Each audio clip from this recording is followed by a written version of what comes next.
Hello again, everybody. Zach Attack is here with my WWE Hell in a Cell review for tonight, Sunday, October 28th, 2012.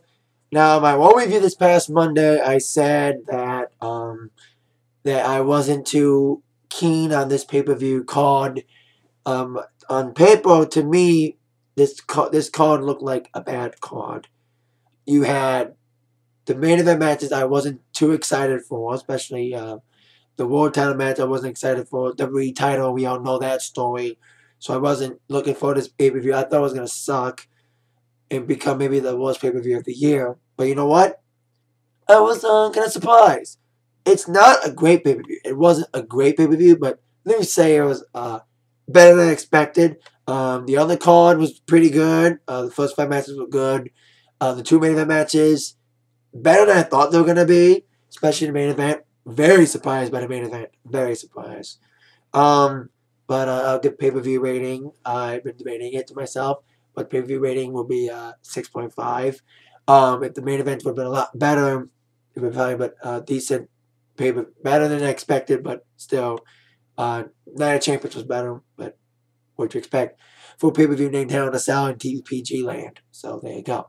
I missed the pre-show. I was out at a gig, DJ Zack Attack business, so I missed the pre-show on YouTube, which I read involved John Cena, about AJ, and Vicky says she's got evidence, more evidence about this AJ John Cena thing, and AJ will be on Raw Monday tomorrow night. But as Cena was talking, Vicky interrupted. That's when she said that. And Dolph Ziggler attacked John Cena. Of course, Ziggler kind of teased cashing in Money in the Bank tonight. But, didn't. Well, we thought he was going to. But we'll find out later on if he would or not. It might have been hints of Cena. And that was the only physical thing Cena did tonight. He didn't get involved in the pay-per-view, which was very surprising. But on to the pay-per-view itself, which I made it in time for the first match, which was Randy Orton taking on Alberto Del Rio. I think it was the first pre-show without a match, but of course, main show beginning with Orton and Del Rio. Great opener, decent opener, kind of a decent matchup. Of course, Alberto went for the arm breaker one too many times. He was really focusing on the arm most of the matchup, especially a little help from Ricardo in the matchup. But despite Ricardo getting involved and weakening Orton's arm, Orton did get the victory after an impressive RKO, kind of botched a little bit as Alberto was ready to nail a big kick off the top rope, little insecurity kick. Orton caught him with an RKO off the top. 1-2-3 victory for Orton. Might have botched that move, maybe a lot of botches this evening, but Orton got a decent victory. Like the finish. Give that a 2.2 out of 5. Never give anything like a 1 or a 2. Usually like a 0 or a 5, but 2.2 just because I thought the match was great opener, very physical matchup, in a very somewhat impressive finish from Randy Orton with the RKO off the top, which he's nailed. That move's been done too much though. You know that you've seen that finish, Orton doing the RKO off the top rope. When he did it to Evan Bourne, that was awesome. Where's Evan Bourne? I know they had I know I'm going off topic, but I know they have those Zack Ryder on the Z2 Stories videos. They always have those Where's Trent videos. We need a Where's Evan video. Where's Evan Bourne? Is he fired or not? But anyway, Randy Orton gets a victory, 2.2. Decent matchup. Great opener. Decent opener against Alberto Del Rio. Now on to our second match, which was for the WWE Tag Team Championships as Team Hell No took on Team Rhodes Scholars. Another decent matchup. I think the tag team division is really heating up. When we saw matches involving Usos and Primo and Epico, I knew the team was going to heat up, and we had 2 tag team matches tonight. I think the tag team division is very steep now, especially with these 2 teams, Rhodes Scholars and Team Hell No. Rhodes Scholars teamed up pretty well in the matchup, isolating both Daniel and Kane, who in the beginning looked like they were somewhat finally functioning as a team. But once again, like every other Team Hell No match, they team up. They have decent teamwork, tagging in and out. But then one blind tag sets the whole train into a halt. As Kane was ready to finish the matchup after getting a fast tag from Daniel Bryan and dominating both Titus and Darren. Kane was going for another big move, but then Daniel Bryan got a blind tag in, the first blind tag of the night, which kind of set the tone for the rest of the match, which involved a lot of altercations between Bryan and Kane, probably the most altercations they've had, as Daniel Bryan inadvertently clotheslined Kane, which I saw coming from a mile away. When Daniel Bryan was on the apron, ready to nail Cody with a clothesline, I knew that spot was coming. I was like, Cody's going to duck it, and he's going to hit Kane. Well, I knew that spot, and indeed, Cody got the duck, and Kane got the clothesline. It also happened when he tossed Cody on the cane. That kind of set up that clothesline that Cody ducked, and Kane got it. And also, I saw another little botch with Cody and Damian doing a double flying off the middle. But I think Damian botched the landing. Didn't hit fully Kane O'Brien. But then after that little scene of that little turn of events, Kane came in and just basically beat the crap out of everybody. Beat the crap out of Darren and not Darren, but I kept saying Darren Young. Sorry, I meant Damian Sandow and Cody Rhodes. Kane got himself disqualified after beating the crap out of both guys after not bringing up the 5 count. And he also beat up Daniel Bryan as well, as they both got into a very heated argument after the matchup. Of course, Team Rhodes got the victory over DQ, but Kane and Daniel Bryan, despite, once again, the tensions boiling over again, retain the tag team championships for themselves. Of course, they both say, I am the tag team champion, especially their little backstage squabble, which was kind of funny, especially McDonald had a goat, but the jokes are getting a little old, but still, the chemistry's still doing well. Decent tag team matchup. Rhodes Guys had great teamwork. So the team held no until the little scene of events involving Daniel and Kane once again malfunctioning. 2.0, I smell a rematch tomorrow on Raw. Probably a no DQ matchup. So there you go. Rhodes Guys win by DQ, but Kane and Daniel Bryan retain the tag team championships. Now, in my mind, the second best match of the night, whatever you want to call it. I would say it was the #1 best match of the night for me. Maybe #1 for me. For the Intercontinental Championship, Miz taking on Kofi Kingston. Best physical matchup of the night for me. Very exciting. In the beginning, Kofi took control with this control frenzy, and both nailed. I like the spot in the beginning when they both tried to nail the finishers from the get-go and missed. Miz going for the skull crushing finale early, missed it. Same with Kofi, Trouble in Paradise, and it was a very back and forth matchup, which turned into a Miz beatdown after Miz focused on Kofi's ankle, took his padding off, and basically Miz was dominant most of the matchup with focusing mostly on Kofi's knee. But Kofi's got a lot of heart, of course. Miz talking about him as a mid-carder after talking smack about him. It woke up the beast inside of Kofi. And despite getting beat on by Miz, getting so much damage done to the knee in a very grueling back matchup, Kofi nailed the finish in the end, nailed the Trouble in Paradise 1, 2, 3 victory, retaining the Intercontinental Championship in a very intriguing, very exciting matchup. Very great action from these guys. Of course, Miz dominating the middle half of the match, but indeed Kofi made the come from behind victory and retaining the Intercontinental Championship. I'll give this match a 3.0 just because it was pretty good of an intense physical matchup between Miz and Kofi Kingston, as Kofi retains the Intercontinental Championship over Miz. Of course, they're saying Miz is getting another big push. That's why Miz lost the IC Championship and going for another big push. Now, speaking of guys who may get a push, on with our next match, which was for the United States Championship.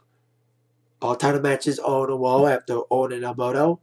It was Antonio Cesaro taking on Justin Gabriel as a reward for Justin Gabriel's upset victory over Antonio this past Monday on Raw, which I predicted on the Raw review last week. Decent matchup, especially following Miz and Kofi, which is a very great matchup. This match was kind of a slow going in the beginning. Antonio mostly going for his brawling style, grounded Gabriel for most of the matchup. But Gabriel came back with his high-flying moves. He was seemingly looking very good and maybe going for the big victory. But after an uppercut, the uppercut delivered by Antonio at ringside, outside the ring on the concrete, he had to tug him back in to deliver the equalizer and the victory as Antonio retains the United States Championship. It's kind of weird. It's the U.S. Championship. You have a Swiss guy fighting a South African.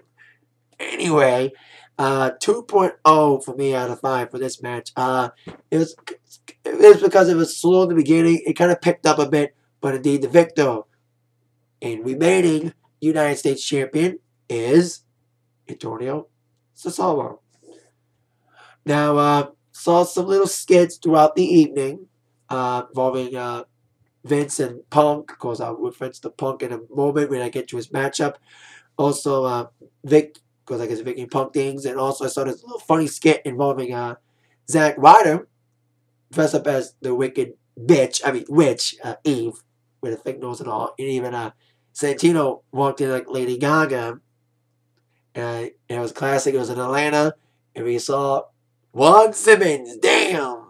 Never gets old. Glad to see Juan Simmons when he comes back once in a while. Hey, if JBL's doing commentary, who was great once again, by the way, Juan Simmons can come back and do damn. Now, on to our next matchup, which was a last-minute addition. It was rumored on the internet, and indeed it was added. It was another tag team matchup involving Sin Cara and Rey Mysterio teaming up against the Primetime Players. Another decent matchup. I like these two teams. I've always, like I said, in the tag team title match, I think the tag team division's finally getting good again. They got some great tag teams, especially these two guys. Primetime Players, once again, dominating the matchup in the early going. I've said this on the videos before. I'm very much a big fan of their personality, their characters, and their teamwork is great. They and Rhodes Scholars are the two best teams right now, in my mind, is Primetime Players and Rhodes Scholars. Team Hell No's up there too, but just because of this functionality, they're not number one for me. But okay matchup. Rey Mysterio, Sin Cara number 4 for me too. Despite Primetime Players dominating the matchup, Rey Mysterio and Sin Cara got the victory after, of course, Rey Mysterio came back with a hot tag by Sin Cara, coming in like a house of fire, delivering the 619 and dropping the dime on the Darren Young and the victory for them. But it was marred by an incident involving Sin Cara kind of botching another move as Sin Cara was delivering a unique counter to a move by Titus O'Neil and kind of landed on the back of his neck. He was going for some sort of inverted suplex, and Sin Cara kind of mistimed it and really nailed on the back of the head. So, Rey Mysterio and Sin Cara win. 2.0 for that match as well. But ended kind of sad with Sin Cara may have got a neck injury. And he said they're going to be in a tag match, a 6-man tag involving them and Randy Orton and the Primetime Players teaming up with Alberto in a 6-man tag on Wednesday at main event, which won't be taped on Tuesday, so they're kind of jinxing it with that match being made with Sin Cara maybe not being able. Sin Cara did walk out on his own after being checked out by the doctors. Praise the doctors these days after Jerry Lawler. But indeed, we'll see Sin Cara's condition later. But there you go. Sin Cara and Mysterio win over the Primetime Players. An okay matchup. 2.0 for that match. Now on to the main event matches. The undercard was great. I thought after that match, it would go downhill. Well, not exactly. First, for the World Heavyweight Championship, Sheamus against the Big Show. Now I thought this match was going to be Hell in a Cell. I thought both title matches were going to be in Hell in a Cell. I was mistaken. Sheamus and Big Show wasn't in Hell in a Cell. But in the beginning, it seemed like the match I feared. Sucky, boring, shitty. Boring, basically a beatdown matchup, kind of a lackluster matchup. The match I knew was going to be a sucky matchup. But in the last 5 minutes, all of a sudden, it got exciting for one moment. Big Show, Sheamus, back and forth. The last 5 minutes were like the only exciting moments of the match was when Sheamus got Big Show up for the white noise, dealing with the brogue kick. It was like back and forth. The last 5 minutes were like the only exciting, was like the only action-packed moment of the match, which ended with, after 3 WMDs, the Big Show, yes, despite my quips about him, does not deserving a title shot, Big Show won the World Heavyweight Championship. And no, Dolph Ziggler did not cash in Money in the Bank, despite being seen backstage. And of course, once again, hinting he'll cash in Money in the Bank. He didn't cash it in on Big Show. Which, to Big Show's credit, I think I'm glad he didn't cash in on Big Show. Because Big Show had his one title shot diminished by a Money in the Bank guy, Daniel Bryan, cashing in on him back at TLC. Of course, the brunt of Sheamus' jokes, 45 seconds. So the embarrassment for Big Show's character, the embarrassment of losing the world title in 45 seconds to Daniel Bryan after he cashed in Money in the Bank, is off. He's back now. Big Show won the World Heavyweight Championship. The match I thought was going to be sucky, but actually got good the last 5 minutes. But overall, still a shitty matchup, despite a decent ending. 2.1 out of 5. Now, on my mind, the match that I thought was going to be Sheamus and Big Show, but it wasn't. The worst match of the night, Divas match. Triple threat match for the Divas Championship. It was, of course, Eve defending against Layla and Kaitlyn in a triple threat. Now, I predicted on my Raw review that Eve, Kaitlyn, and Layla would be in a triple threat, but then it turned out to be a one-on-one with Eve and Layla. But at the last minute, it became a triple threat, especially after the Sheamus Big Show match. It was just a boring matchup to follow, matchup that got exciting in the last 5 minutes. Once again, typical Divas match, another crappy ending involving Eve getting a little victory over Layla after Layla got laid out. It kind of sets the beginning with Kaitlyn and Layla teaming up, but then, of course, the title came into play. Of course, every woman for themselves. But indeed, despite that, Eve retained the title. Another typical Divas match, 1.5. Let's move on to the match that really shocked me, because I thought this match was going to really suck, but it kind of surprised me. CM Punk against Ryback in Hell in a Cell for the WWE Championship.